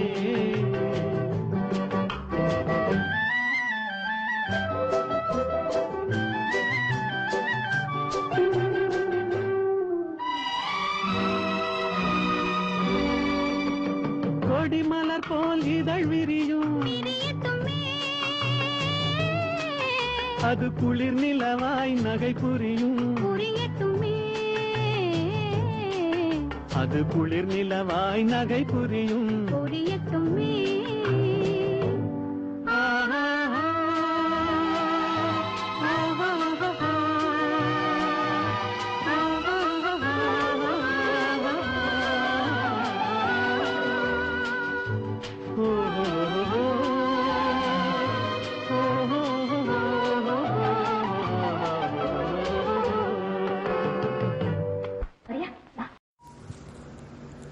நின்ற கால்கள் நின்றபடி இருக்க, அந்த பெரியவரை நோக்கிச் சென்ற கண்களின் பார்வை திரும்பாமலே இருக்க, கொஞ்சம் சிரமப்பட்டு பார்வையை திருப்பி மறுபடி அவரை பார்த்தான் சுல்தான் மாலிக் ஏஜாஸ். தீர்க்கமான சாந்தமான கண்கள், வயதான உடல், ஆனால் தேஜஸ், உடலில் தெரிந்த கம்பீரம், ஆஹா, கண்களை கொள்ளை கொள்கிறது. வழக்கமாய் காலை எல்லாருடைய சிறக்கம்பங்களையும் ஏற்று அரியணை ஏறுவது வழக்கம். இன்று ஏறுவதற்கு முன்னாலேயே வந்து நின்றிருந்த பெரியவரை பார்க்க அனிச்சையாய் அவனும் நின்று விட்டான். வேற்று மத சன்னியாசிகள் எல்லாம் அவன் முன் வர அஞ்சுவார்கள். இவர் அப்படி இல்லை. தவிர இவரிடம் கொஞ்சம் மரியாதையும் வருகிறது எனக்கு. பெரியவரே, தாங்கள் யார்? வந்த காரணம் என்ன சொல்லுங்கள். அடியேன் ராமானுஜன். தாங்கள் அமருங்கள், பின் சொல்கிறேன். இருக்கட்டும், கேட்டுவிட்டு அமர்கிறேன். உங்களுக்கு என்ன வேண்டும்? இந்த வயதானவனுக்கு என்னப்பா வேண்டும்? வயதானால் ஆண்டவனைத்தான் அடைய ஒவ்வொருவரும் நினைப்பார்கள் அல்லவா? எனக்கு என்னை ஆண்டவன் வேண்டும். பெரியவரே, சிரித்தான் சுல்தான் ஏஜாஸ். உங்கள் ஆண்டவன் இங்கு இல்லையே. இருக்கிறான் சுல்தான், நீங்கள் கொண்டு வந்த விக்கிரகங்கள். அது சரி, பொம்மைகள். ஆண்டவன் என்றதும் குழம்பிவிட்டேன். உங்கள் ஆண்டவருக்கு நீங்கள் அடையாளம் வைத்திருப்பது போன்று எங்கள் தெய்வத்திற்கும் தேகம் என்ற அடையாளம் நாங்கள் வைத்திருக்கிறோம். அதன் மூலம் எங்களுக்கு அருள் பாலிப்பதாக நினைக்கிறோம். அது சரி, உங்களது தத்துவங்களை சிந்தனைகளை கேட்பதற்கு எனக்கு நேரமில்லை, மனமும் இல்லை. உங்கள் விக்கிரகம் இன்னும் இருக்குமா என சந்தேகம் எனக்கு இருக்கிறது. முக்கால்வாசி உருக்கியாகிவிட்டது என நினைக்கிறேன். இந்தாருங்கள் சாவி. கஜானா அதிகாரியுடன் அறைக்கு போய் இருக்கிறதா என பாருங்கள். ராமானுஜர் கஜானா அறைக்கு அதிகாரியுடன் சென்று தேடினார். நிறைய விக்கிரகங்கள் இருந்தன. ஆனால் ராமப்பிரியரை காணோம். கஜானா அறை அதிகாரி மெல்லிய குரலில் சொன்னார், அந்த புறத்தில் எங்கள் அரசகுமாரிடம் இருக்கிறது ஒரு விக்கிரகம். அதுவாக இருக்கலாம். சுல்தானிடம் சொல்லுங்கள். திரும்பி வந்து சுல்தானிடம், அப்பனே, உங்கள் அரசகுமாரிடம் ஒரு விக்கிரகம் இருக்கிறதாமே? ஆமாம், ஆனால் அவளது விளையாட்டுப் பொருளாயிற்றே, அது அவள் தரமாட்டாள். நான் கேட்டு பார்க்கிறேன் அப்பா. பெரியவரே, அது ஹரேம். அந்நிய ஆடவர்கள் செல்ல முடியாது. நான் கூட எப்போதாவது தான் சொல்லி அனுப்பி செல்வேன். வேண்டுமானால் ஒன்று செய்யுங்களேன். என்ன? இங்கிருந்தபடி உங்கள் தெய்வத்தை அழையுங்கள். வந்தால் எடுத்துக்கொண்டு செல்லுங்கள். ராமானுஜர் கண்களை மூடிக்கொண்டார். என்ன இது ராமப்பிரியரே? இது என்ன சோதனை? மூடிய கண்களுக்குள் சின்ன பழையாக கோபிகை ஒருத்தியுடன் ஆடினான் ராமப்பிரியன். என்ன இது? ராமப்பிரியர் கண்ணப்பிரியர் ஆகிவிட்டீரா? செல்ல பிள்ளையே, சம்பத்குமாரா, வாராய் வாராயப்பா. துன்பங்கள் எல்லாமே உன்னழகில்தான் துச்சமென பறந்திடுமே தொலைதூரத்தில். வண்ணமென வஞ்சியுடன் இருக்கலாமா? வாகாக வந்திடப்பா செல்ல பிள்ளை. கண்மயக்கம் கொண்டே நான் கேட்கின்றேனே, கனப்பொழுதும் நிற்காமல் வருவாயப்பா. பொன்மயிலாய் தாவி நீயும் இங்கே நன்றாய் பூவழியின் தரிசனமும் தருவாயப்பா. செல்லப்பிள்ளாய் சம்பத்குமாரா, சீக்கிரம் வாருமையா. உள்ள திருத்தி உமையை அழைத்தேன், வந்தருள் தாருமையா. வெள்ளப் பெருக்காய் வழியும் கண்ணீர் நின்றிட வாருமையா. துள்ளித்தாவும் மானாய் இங்கே துடிப்புடன் வாருமையா.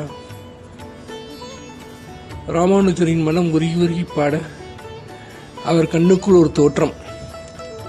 ராமப்பிரியர் ஸ்ரீதேவி பூதேவி சமேதராய் விக்கிரக ரூபமாய் விக்கிரக ரூபமாய் காற்றில் மிதந்து வர, கூடவே பின்னால் தாவி குதித்தபடி செல்லப்பிள்ளை கிருஷ்ண ரூபமாய் சம்பத்குமாரன். ஒரு கணம்தான் தோற்றம் மறைய கண் திறக்க சுல்தான் மாலிக்கின் கண்களிலும் வியப்பு. ஏனெனில் அவனுக்கும் அந்த தோற்றம் கண்ணுள் தோன்றி மறைந்திருந்தது. அரண்மனையிலிருந்து ஹரேம் செல்லும் வழியினை கண்கள் நோக்க கொஞ்சம் மாத்திய வழி. சில வேதியர்கள் ராமப்பிரியனையும் ஸ்ரீதேவி பூதேவியும் கொண்டு வர, பின்னால் அழுது விடிகளுடன் ஜபீன் மெஹருநிசா, அவளுடன் சித்ராங்கதா, பின் மற்ற பணிப்பெண்கள். என்னாயிற்று ஜபீன்? ஜபீன் குமுறி குமுறி அழுதாள். நமது மகள் பிபி லகிமார் இரவு முழுவதும் அரற்றியபடியே இருந்தாளாம். சித்ரா சொன்னாள். ஒரு கணப்பொழுது சித்ராவின் கண்கள் மூடிய பொழுதில் அவள் பியாராவின் கால் பற்றியபடி நமது இறைவனிடம் சென்று விட்டாள். பற்றிய இவளது கால்கள் செயலற்று நின்றுவிட்டன. கண்கள் பியாராவை பார்த்தபடியே நிலைத்து விட்டன. உருவமோ மேலும் பேச முடியாமல் ஜபீன் கதற, அழுகை சுல்தானுக்கும் தோற்றிக்கொண்டது. ராமானுஜரே, என்ன இது? எனக்கு இருப்பது ஒரே மகள், இப்படி ஆக வேண்டும்? இதே காட்சி பெரியாழ்வரிடமிருந்து நினைவுக்கு வந்தது ராமானுஜருக்கு. ஒரு மகள் தன்னை உடையேன் செங்கன்மால் தான் கொண்டு போனான் என பெரியாழ்வாரின் துயரம் சுல்தானை பற்றி கொள்ள கண்டார் ராமானுஜர்.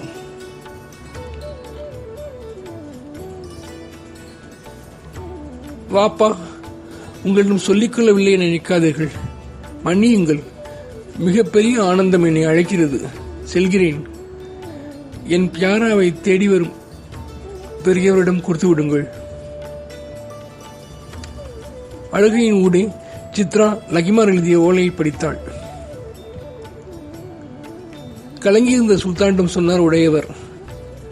அப்பனே, கலங்காதே, உன் லகிமார் எங்கும் செல்லவில்லை. இந்த ராமப்பிரியரோடு தான் அவளும் இருப்பாள். அவனது திருவடிகளில் வருங்காலம் நப்பின்னை ஆண்டாள் போல உன் மகளையும் போற்றும் என்று சொல்ல, சுல்தான் மலிக் ஏஜாஸ் கண்களை மூடிக்கொள்ள அங்கே லகிமார் சிரித்தாள். பாப்பா, என் கால்கள் நிற்கவில்லையப்பா. உன் நினைவுகளில் நான் ஓடிக்கொண்டே இருப்பேன். கலங்காதே, சரியா? கண்மூடியபடியே தலையசைத்தான் சுல்தான். நன்றி. ராமானுஜர், நம்மாழ்வார், பெரியாழ்வார், பஞ்சநாராயண கோட்டம் நாவல் காலச்சக்கரம் நரசிம்மா, ராமானுஜர், சாண்டில்யன், ஏராளமான இணைய பக்கங்கள் பிளஸ் கொஞ்சூண்டு எனது கற்பனை. இந்த கதை உங்களுக்கு பிடிக்கும் என நினைக்கிறேன். இதற்கான பாடல்களும் தான் மன்னரின் அபாரமான இசையில் அபாரமான பாடல்கள். மறுபடி உங்களை சந்திக்கும் வரை வணக்கம் கூறி விடைபெறுவது உங்கள் சின்னக்கண்ணன். கடைசியில் காதலை விட பக்தி ஜெயிச்சிருச்சு. இது ஒரு போட்டி எடுத்துக்கூடாது. ரொம்ப அழகாக கதை இந்த 5வது கட்டம் ஆரம்பிச்சது. எனக்கு ரொம்ப பிடிச்சது. அதாவது அவருடைய வசீகரமும் அவருடைய தேஜஸும் ஏஜஸ் மன்னனே ஒன்றும் செய்ய முடியல. எதுக்காக வந்திருக்கீங்கன்னு, என்னை ஆண்டவன் இங்கே இருக்கான்னு, உங்கள் ஆண்டவன் யார் அப்படின்னு இவர் விக்கிரகத்தை சொல்ல, ஓ பொம்மைகளா அப்படின்னு அவர் கேட்க, ஏன்னா அவங்களுக்கு தெரிஞ்சதெல்லாம் அது பொம்மையாக தான் பார்க்குறாங்க அப்படின்னு உள்ளே போய் தேடுங்கன்னு தேடினா கிடைக்கல. அப்புறம் அந்த கஜானா அதிகாரி சொல்ல, அவர் மனத்துக்குள்ளே ஒரு கோபியோட கண்ணன் ஆடுற மாதிரி தெரிஞ்ச உடனே செல்லப்பிள்ளை சம்பத்குமாரா, அதனால தான் செல்லுவா பாரோ அப்படின்னு கூடுவார் அவர். ஸோ அதனால தான் செல்லப்பிள்ளை சம்பத்குமாரான்னு கூட்ட உடனே ஒரு சின்ன உருவமாக மாறி அவருடைய தொடையிலையோ மடியிலையோ கிட்ட வர்ற மாதிரி ஒரு உருவத்தை வந்து அவர் மட்டும் பார்க்கல, கூட அந்த ஏஜாஸும் தெரியுது. அப்படின்னா கூப்பிட்ட உடனே வந்துடுறாரு அவர் விக்கிரகம், அந்த வந்துருது. அதே நேரத்தில் அவங்களுடைய மனைவி ஓடி வந்து சொல்ல, நேற்றைய இரவிலேயே வந்து அவ பற்றிய கைகள் அப்படியே இருக்க, கண்ணு பியாரா பார்த்தபடியே இருக்க, நம்மளுடைய லகிமார் நம்மளிடம் இல்லை அப்படின்னு சொன்ன உடனே அப்படியே அந்த சுல்தானுக்கு துக்கம் தொண்டை அடைக்க உடனே நம்ம ராமானு சொல்றாரு, எங்கேயும் போலப்பா, அவளும் வந்து எப்படி ஆண்டாள் பெரியாழ்வாரோட வளர்ந்து இறைவனை அடைந்தாலோ இவளும் அடைந்திருக்கா. என்ன ஒரு எங்கோ பிறந்து எங்கேயோ ஒரு விக்கிரகத்தை எடுத்து அதுக்கு மேல பக்தி செலுத்தி பிற்காலத்துல வந்து ஒரு துலுக்க நாச்சியாராகவோ ஒரு பீவி நாச்சியாராகவோ ஆக முடியும்னா அவருடைய பக்தியும் அந்த ஆழ்ந்த காதலும் கடவுள் மேல கொண்ட ஆழ்ந்த காதலும் எப்பேற்பட்டது. அது வந்து இப்போ புறாவா இருக்கு, ஆனா என்னால புரிஞ்சுக்க முடியுது. இது வந்து மதத்தைக்கும் தாண்டி பக்தி என்பது ஒரு அந்த தன்மை வந்து மதத்துக்கு அப்பாற்பட்டதுன்னு. ஆனா மனிதர்களாக பாதி பேர் இன்னைக்கும் அடிச்சுக்கிறது அதனாலதான். என்ன ஒரு அதுக்கு வந்து சின்னக்கண்ணன் எழுதின அவருடைய வெண்பா அந்த கவிதை ரொம்ப நல்லா இருந்தது. அது வந்து செல்லப்பிள்ளை சம்பத்குமார்ன்றது ஏற்கனவே இருக்கக்கூடிய வார்த்தை தான். அதை வந்து அழகா பொருத்தி, செல்லப்பிள்ளாய் சம்பத்குமாரா சீக்கிரம் வாருமையா, உள்ள திருத்தி உமையை அழைத்தேன் வந்தருள் தாருமையா, வெள்ளப்பெருக்காய் வழியின் கண்ணீர் நின்றிட வாருமையா, துள்ளித்தாவும் மானா இங்கே துடிப்புடன் வாருமையா அப்படின்னு சொல்ல, அந்த விக்கிரகம் வர நம்மளுடைய கால்கள் நின்றதுதான், அப்படியே நின்றுடுத்தவளுக்கு எங்கேயும் நகலவே இல்லை. உடம்பு கால் எல்லாம் அப்படியே நின்றுச்சு. இறைவனை நோக்கிதான் அவள் கண்ணு இருக்கு. அந்த பியாராவோடையே ஒரு பியாரியாக அவள் வந்து ஐக்கியமான அந்த ஒரு காட்சி வந்து கேட்பவர்களையும் உருக்கதான் செய்யும். அவ்வளவு அழகான ஒரு காட்சியை கொண்டு வந்து வச்சாரு. அதே மாதிரி இந்த வரலாறுக்கு 2 விதமாவும் சொல்லுவாங்க. இப்ப நம்ம மேலக்கோட்டை அங்க போய் அவ வந்து தேடின மாதிரியும் அங்கேயே வந்து ஐக்கியமான மாதிரியும் சொல்லுவாங்க. சில பேர் வந்து ஸ்ரீரங்கத்துல போய் அங்க வந்து திருப்பி ஸ்ரீரங்கத்துக்கு கொண்டு போனாங்க, ஸ்ரீரங்கத்துல தேடி அங்க வந்து துலுக்க நாச்சியார் வந்து அந்த வாசல்ல வச்சிருக்காங்க இல்லையா, அங்க அப்படி ஒரு கதை இருக்கு. ஒவ்வொருத்தரும் ஒவ்வொரு வடிவம் சொல்லுவாங்க. ஆனால் இதோட கருப்பொருள் வந்து எங்கோ வளர்ந்த ஒரு சுல்தானின் மகள் ஒரு ராமப்பிரியர் மேல் காதல் கொண்டு, காதல்னா அது காதல் வந்து சும்மா ஏதோ மனித காதல் அல்ல, இது வந்து ஒரு தெய்வீக காதல், ஒரு இறை காதல், ஒரு இறை பக்தி கொண்டு அதுல வந்து ஆழ்ந்து அதுக்குள்ளேயே போய் அவனையே தன்னுடைய கணவனாக வடித்து கொண்டு, அப்புறம் அவர் கனவுலையும் ராமப்பிரியர் ராமானுஜர் வந்ததுனால வரப்போறாருன்னு தெரிஞ்சு, அதாவது ஏன் வந்து அந்த விக்கிரகம் தன்னை விட்டு போறதுனால போல, விக்கிரகம் போனா என்ன, ஆனா விக்கிரகம் போறது முக்கியம் இல்ல, அவளுடைய வேலை இந்த உலகத்துல முடிஞ்சுது. அவனுக்காகவே ஐக்கியமாயிட்டா, அவனுக்கு தொண்டு செய்யறது தான் அவனோட வேலையா இருந்தது. இனிமே மனித உலகத்துல அவளுக்கு வேலை இல்லை அப்படின்றதுதான். விக்கிரகம் போனா கூட விக்கிரகத்தை வச்சு ராமானுஜர் செய்ய வேண்டிய பணிகள் இருக்கே தவிர இது விக்கிரகமா பார்க்க முடியாது அப்படின்றது ரொம்ப அழகான ஒரு கதையை கொண்டு வந்து நிறுத்தி, இந்த நேரத்துல வந்து புறாவா இருந்தாலும் சின்னக்கண்ணன் என்னை கண்டுக்கலைன்னா கூட நான் அவரை பாராட்டி ஆகணும். ஏன்னா ரொம்ப அழகா ஒரு ஏற்கனவே வரலாற்று நடந்த ஒரு நிகழ்வை கொண்டு வந்து ரொம்ப அழகா அதை வந்து ஒரு கதை வடிவமைச்சு நம்ம பாடல்களை அதுல அழகா ஒன்னொன்னையும் புகுத்தி உடல் அவயங்களை கொண்டு வந்து பாடல்களை பொருத்தி இன்னைக்கு எல்லா பாட்டுமே ரொம்ப அழகான பாட்டு. அது கடைசி பாட்டு வந்து கால்கள் நின்றதுதான் அப்படின்னு ரொம்ப அழகான பாட்டு. அதுவும் நம்மளுடைய பூஜைக்கு வந்த மலர் படத்துல ரொம்ப அழகான ஒரு வாலியோட வரிகள், அற்புதமான ஒரு பாட்டு. அப்படி 5 விதமான பாடல்கள். பாடல்களை விட ஒரு புறாவா, அதுவும் எனக்கும் ஒரு காதலர் உண்டு, ஆனா எனக்கும் பக்தி உண்டு அப்படின்ற போது சின்னக்கண்ணனுடைய ஞானமும் இப்ப கூட இருந்தே பார்த்திருக்கேன். 2 நிகழ்ச்சியாக வழங்கியிருக்கேன் அவரோட சேர்ந்து. அதனால அப்படியே எனக்கு புல் அரிக்கிறதுல சில பேர் சொல்லுவீங்க நீங்களாம் புல், எனக்கு சிறகு அரிக்குது. அப்படி ஒரு கதை. இந்த கதையை வந்து ஏற்கனவே ஒரு கதை தான், ஆனா அது அழகாக ஒரு வடிவம் கொடுத்து அதுக்குள்ள பாடல்களை புகுத்தி ரொம்ப அழகா ஒரு கதை கொடுத்து இன்றைக்கு வந்து எப்படி எழில்மாறன் கதையில வந்து நம்மள உள்ளத்தை கொள்ளை கொண்டாரோ, இந்த கதையிலையும் நம்மளுடைய உள்ளத்தை கொள்ளை கொண்டு விட்டார். நமக்கு எல்லாருக்கும் பிடிச்ச பியாரா ஆகி விட்டார் நம்மளுடைய சின்னக்கண்ணன் சொல்லலாம். அப்படி ஒரு அழகான ஒரு கதையை தான் இன்னைக்கு கொடுத்திருக்காரு. கட்டாயம் கேட்டு ஊக்குவீங்க எல்லாரும். நீங்களாம் ஊக்குவித்தாதான் வந்து அவர் கொடுக்குற என்கரேஜ்மெண்ட்ல தான் அவர் வந்து என்னையும் அடிக்கடி கூப்பிட்டு கதை சொல்லுவாரு. அதனால எல்லாரும் அவருக்கு ஆதரவு கொடுங்க. இந்த பாடல்கள்லாம் பிடிச்சிருக்கும் நம்புறோம்.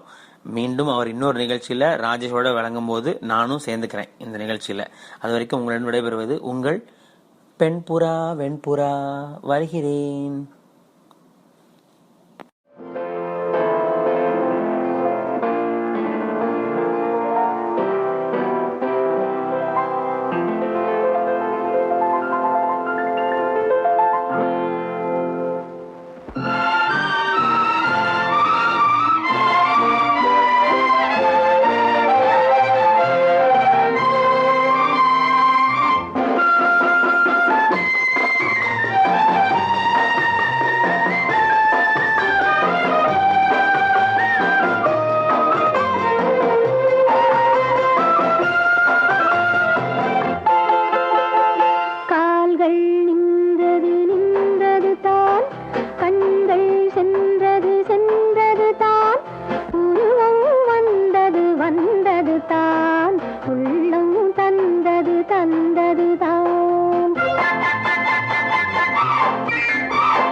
கண்ணம் சிவந்தது சிவந்தது தான், கற்பனை பிறந்தது பிறந்தது தான். கண்ணம் சிவந்தது சிவந்தது தான், கற்பனை பிறந்தது பிறந்தது தான்.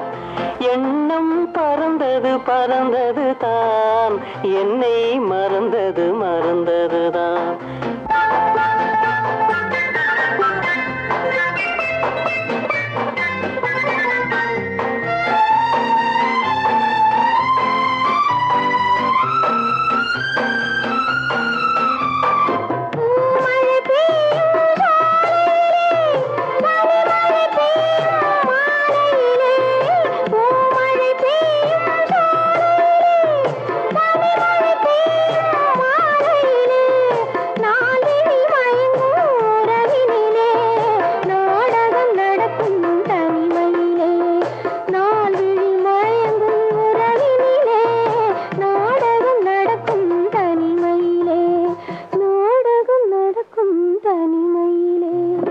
காத்தடித்தாலங்கு ஓசை வரும், கைப்பிடித்தாலங்கு ஆசை வரும்.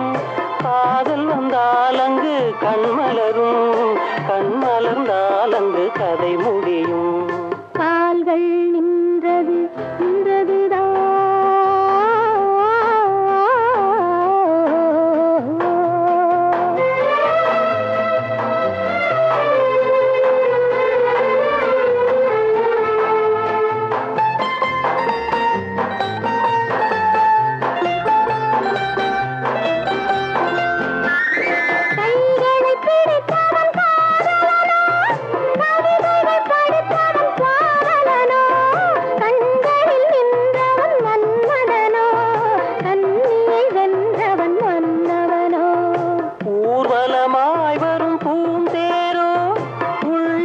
பாயும் தேனாரோ, இதழ்களில் வடிவது குறுநகையோ, இதயம் எழுதிய சிறுகதையோ. இதழ்களில் வடிவது குறுநகையோ, இதயம் எழுதிய சிறுகதையோ. கால்கள் நின்றது நின்றது தான், கண்கள் சென்றது சென்றது தான், உருவம் வந்தது வந்தது தான், உள்ளம் தந்தது தந்தது தான். கால்கள் நின்றது நின்றது தான்.